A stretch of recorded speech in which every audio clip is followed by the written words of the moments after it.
Welcome to Empowered by Iron, hosted by Dr. Kristen Lander from Fiercely Fueled Nutrition Coaching and Mary Morton from Grad Gains, the online resource for your fitness needs. Together, we are empowered by iron.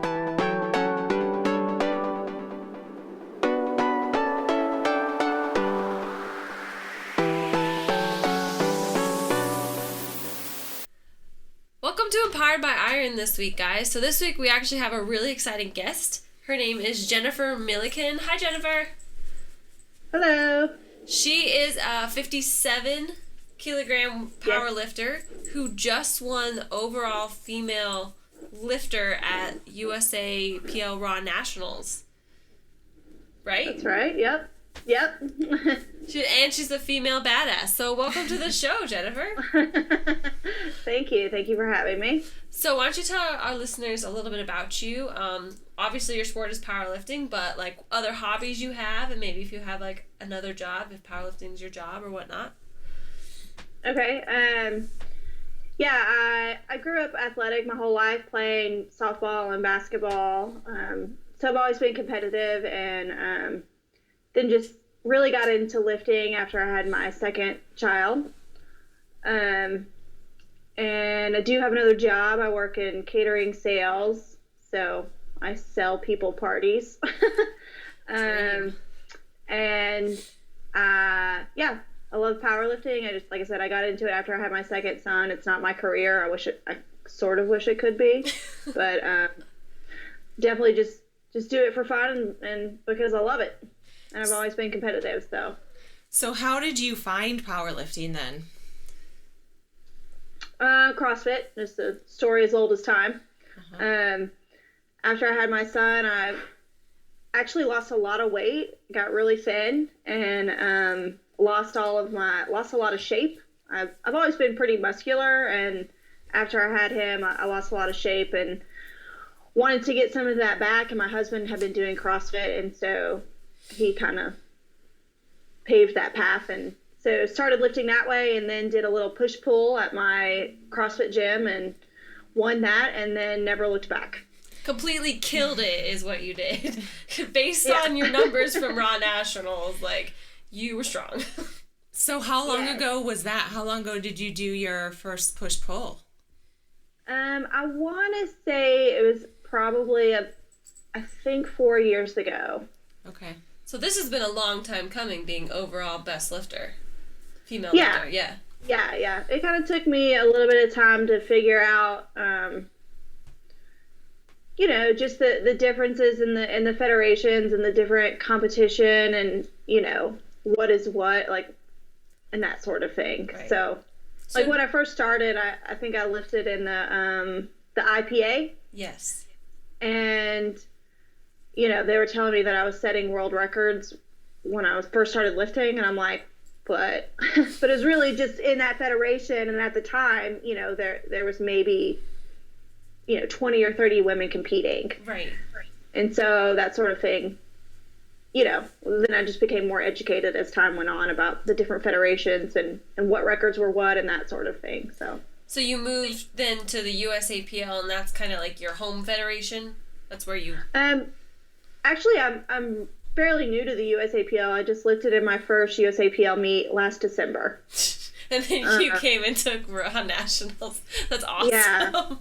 Yeah. I competed in wraps from the beginning. Mm-hmm. I competed in knee wraps, which I do still love knee wraps. I don't know that I'm quite ready to go to full on single ply, but and then the guy that was writing my programming suggested that I do a USAPL meet, and I just decided, what the heck, why not? Let's see what happens. Something big happened. You mentioned about being, you said something about being a competitor, and I was reading, you have a blog, and I was reading your recap from the Raw Nationals, and that's one of the things you talk quite a bit about, is that seems to be what gets you fired up, is the competition, and that's what really pushes you. Yeah, definitely. Like, I've always been super competitive my whole life. It's not even necessarily about winning for me. Like, don't get me wrong, I definitely love winning, but I've typically come from a background of being on like the most terrible teams that ever existed. I've never been on a team that goes like all the way or that's like number one. That's never been my MO. But I just love competing. I just love the nature of competing. I love, all the different aspects that it brings out in your personality and the friendships and the camaraderie and all of that. That's definitely something I noticed. So I did my first powerlifting meet not that long ago, and I really thought that I was going to go back there and, behind the lifting, behind all the screens and whatnot, and people were going to be mean to me, but they were so nice. No, yeah. I think I made some of my best friends there, and it's insane. Yep. That's what's, like I said, I just love everything about competing in general, like from board games to national championships. Like I love the whole idea of playing games and being competitive. That's great. So how do you balance, you're a really high level lifter. How do you balance that with having a job? And I think you have a couple of kids too, right? Yes, I have 2 kids, 5 and 7, and a husband. It's funny, I was just reading the questions you all sent me, and I read that one out loud, and my husband happened to be standing there, and he said, you don't balance it.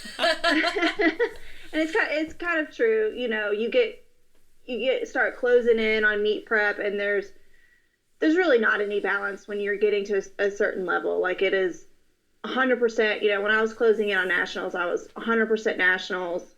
That's what my focus was on. Not that I was completely ignoring my children, Right. But when I came home from work, I'm like, I've got it, I'm trying to make weight. So I'm like, I have to eat by a certain time. Like, if I eat past a certain time, I'm going to be heavy. And, I'm waking up super early to get to the gym early, to get all the training in, then get to work. There's just no balance. It's just at that stage of the game when you're moving in on that level of competition, you're just doing everything that you have to do to win. At least that's how I approach it. What is your training schedule like? So are you training, like how many days a week are you training and for how long? And it sounds like you're having morning sessions usually. Yeah, I train early in the morning. Normally, I say anywhere between 5:30 and 6:30 in the morning. When I don't have much to do, it goes towards that 6:30 time, but recently I've switched my work schedule, and so I've been going in super early. But for me, it works better because just getting to do it in the afternoons is too much with the kids. They gotta go to bed and go to school, and I need to be here for that. So I go super early in the morning. It's usually about 2 hours that I'm training, and then about 4 days a week for me. Sometimes I'll go 5 days a week just to get some extra accessories in or stretch and shit like that. Right. Who actually stretches? I'm going into stretch, yeah, and then you deadlift PR. Oopsies, I accidentally deadlifted. Yeah. So tell us a little bit about your blog. So your blog actually embodies a lot of what we believe with the whole Empowered by Iron, why it started and whatnot. In particular, the one that comes to mind is the one that you talked about, gasoline. That was the title. I love that blog post. So tell us why you got into it. Like, how did it happen? How did it come about? So I'm an overthinker by nature, and so I think a lot, and I also like to write. And I did my first USAPL meet, actually. My shoulder, something happened to my shoulder. It just went out on me. And before the meet, I went in, I think like 4 weeks, probably more like 5 weeks out, my shoulder just gave out. Like my right shoulder just stopped working altogether. And I thought I was going to go into that meet and take a record total, and I didn't, because it took about 50 to 60 pounds off my bench. And so after that meet, I just I made a lot of mental headway as far as competing and powerlifting goes for myself, and I felt like I had some things to say, and so I decided just to write. I decided just to write a blog, and I just did it. I just didn't think about it. I just wrote it and published it, and people liked it. People responded to it, and so I just kept going from there. And what is it called? Power Your Own. PowerYourOwn.com? Yeah. Well, I think it's .blogspot.com. .blogspot.com. So, listeners, if you want to be like super inspired out of your mind, go to this blog and just read. Pick any article and read it. Like, it got me pumped. I'd just come back from the gym and I read it and I was like, all right, we're going back. It's time. We gotta train. Gotta get better. Yeah, and that's kind of, I think the like how it came about, like the whole Power Your Own and where it came from was the idea that at the end of the day, it's up to you. Like you can have coaches and you can have training partners and you can have everything in the whole world, but you have to be your own biggest fan at the end of the day. Like, it's up to you. If I, like that meet in December where my arm went out, I could have said, I don't want to do the meet. My arm is injured. I'm going to go there and bench 50 pounds less than I know that I'm capable of. But, and everybody would have said, yeah, sure, that's reasonable. That's a good reason not to do it. Like a good pat on the back, like, good job, you did it. But I decided that I was going to do it anyways, and it was up to me. And I did, and then I wrote a blog, and I competed in the USAPL, and then I beat Jennifer Thompson and Kim Wofford. Like, that's crazy to me. That's just insane to me that happened. Like, I never thought that I would, that it would come to this, deciding to compete with a dead arm. Those two women, those are like, when you think of powerlifting, especially women, like those are two of the biggest names in powerlifting. And now Jennifer Millican is coming up. It's completely nuts to me. And there's another blog on there, like there's no magic fairy dust on the platform. And it sort of embodies that whole thing. Like you have to, whatever your goals are, like just attack them. Just attack them with everything that you have and then see what happens. Yeah, you're not going to be super special on meet day if you have been blowing off your training all the way up until meet day. You're not automatically going to pull 50 more pounds than you did. Yeah, if you haven't put in the work. Well, in there, this idea, like, no one's going to want it more than you do. No one's going to want it for you more than yourself. No one can do the hard work for you. You've got to do it yourself. And I think for me, I don't compete anywhere near at the level that you compete at, but for me, that's the thing that pushes me to continue to do better is like, no, if I slack off, if I don't want it, there's no one else that wants it more than me. So my husband's not going to be like, oh, you better, work harder in the gym. He doesn't care. Like, he's just proud of me no matter what I do. And my coach might care, but no one's going to care as much as you do. Right. Exactly. And that's like, if there's something that I could give, if I could hand over to other lifters, to younger lifters, like, you need to determine what your own greatness is. Like, determine what your greatness is, and then just go after it. Like, put blinders on and don't look at the competition. Don't look at the Jennifer Thompsons or the Kim Woffords or whoever else. Don't look at anybody else. Just only look at what your goal is and go after it. Everybody's thing, everybody's goal, everybody's greatness is going to look differently on the outside. But that's the part that you just have to ignore. Like, just put your head down and get it done. I think that's a really important point. A lot of times people will look at records, and I think you did this too, and I've done this myself, but they'll look at records, and if you're really far away from a record and you're a natural competitor and you're going to want to break a record, and if you see it's like 150 pounds more than what you can currently squat, I think a lot of people get scared off by that kind of thing. And instead you should just be like, well, okay, who says I can't do that? It's just consistency and training and having a goal for doing it. Right. It's just, I think it's determining what you want and then laying out the plan to get from A to B and then working that plan. Like the second that you go away from the plan because you think you want to get a record or you think you get hung up on a specific number or something like that, like that's when it all goes wrong. Mm-hmm. Like just come up with a goal, come up with a plan, work the plan, make adjustments when necessary, and then the outcome will take care of itself. That's like Mike Israetel. I don't know if you guys know. Yeah. He wrote this article and it was a very pivotal point in my training. It was talking about process goals, like outcome. Like it's all big and badass to say, oh, I want to be a USAPL national champion. Sure, oh, we all do. But then to actually come up with a plan and work the plan, like that's where champions are made. Like that's where greatness happens. Is that, you know, it's totally cliche, but just working that process and working the process. Like that's where you get better. That's where you become great at whatever it is that you want to do. Head down and just grind it out, man. Yep. That's what you got to do. All right, so kind of leading off of that, so the whole reason we started this podcast is because she and I talked about this, and we realized that our lives really have been changed by lifting, whether it's discipline-wise or strength-wise or like mental and emotional toughness.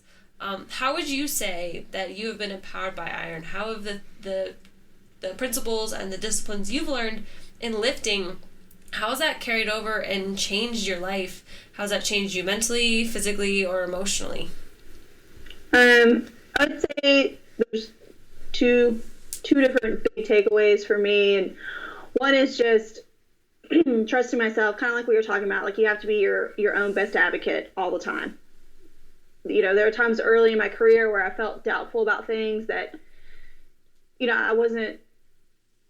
I didn't think that maybe I should be calling these certain attempts, but I was just chasing them. Like in the back of my mind, I knew that I didn't have it, but I just did it anyway. Like I wish I would have trusted myself more, and that regarding my training and federations and that sort of thing, I wish I would have trusted my gut more. So just being your own best advocate. And then the other part is just commitment in general. Like I cut down to 114 for a meet, and it was crazy.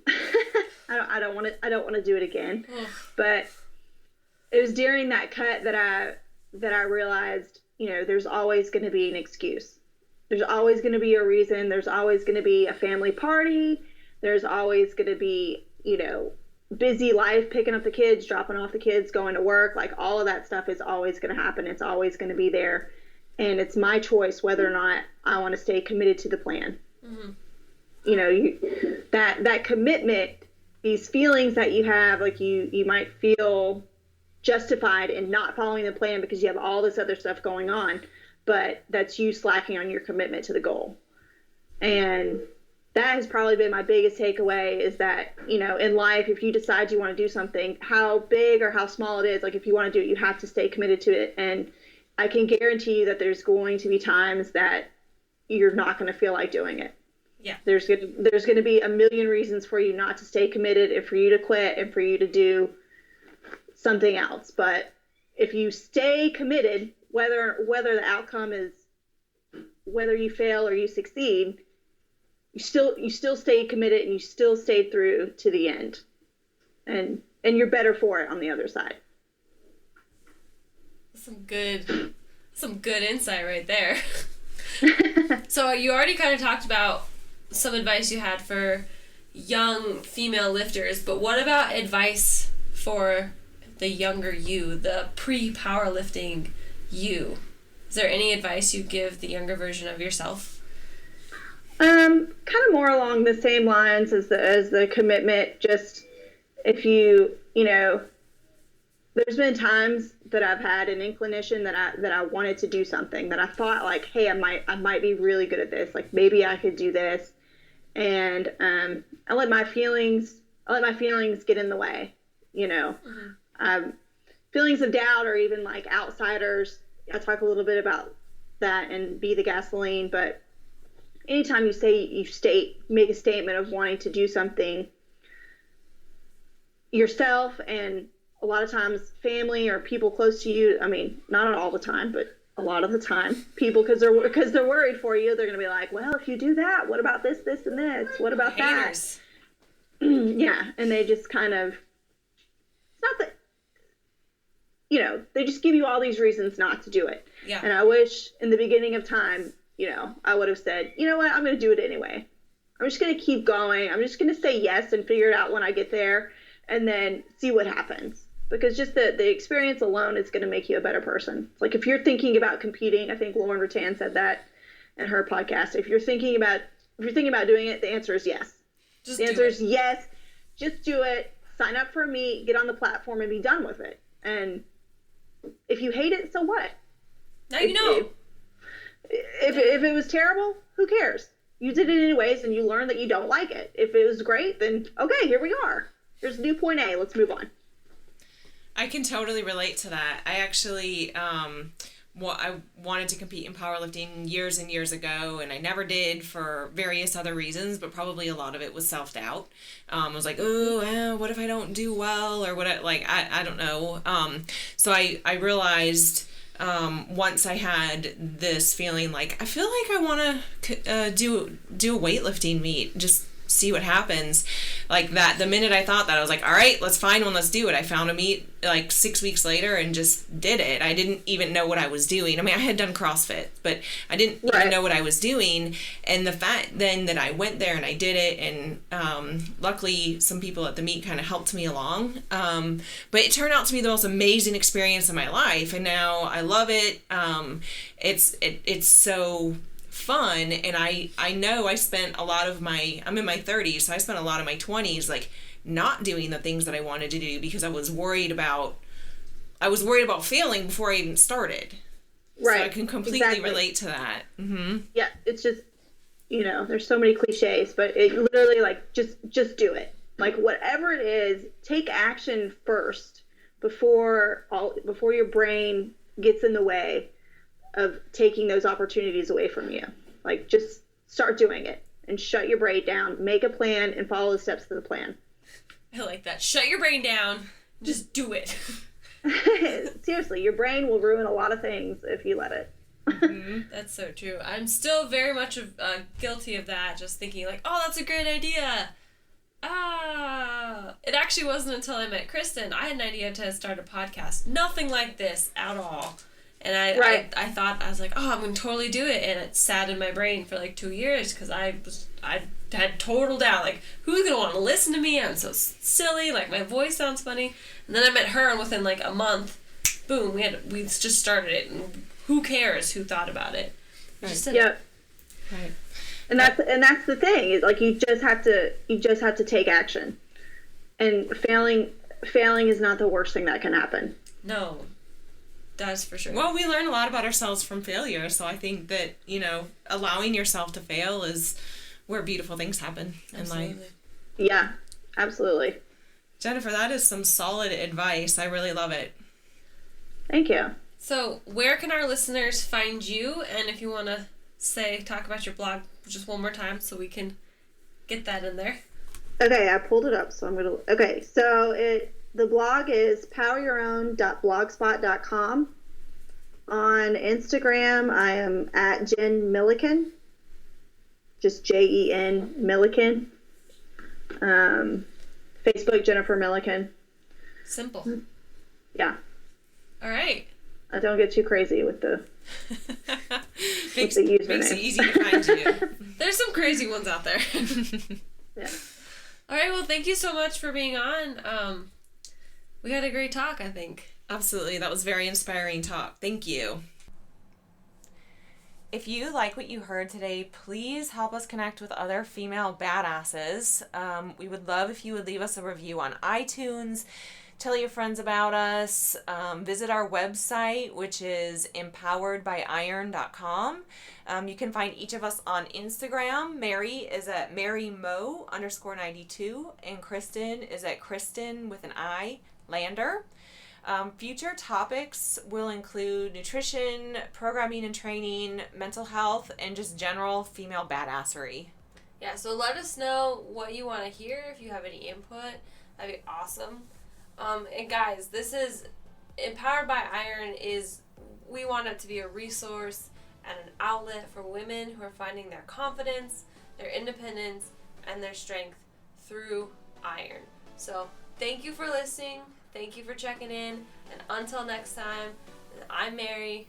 I'm Kristen. And this is Empowered by Iron.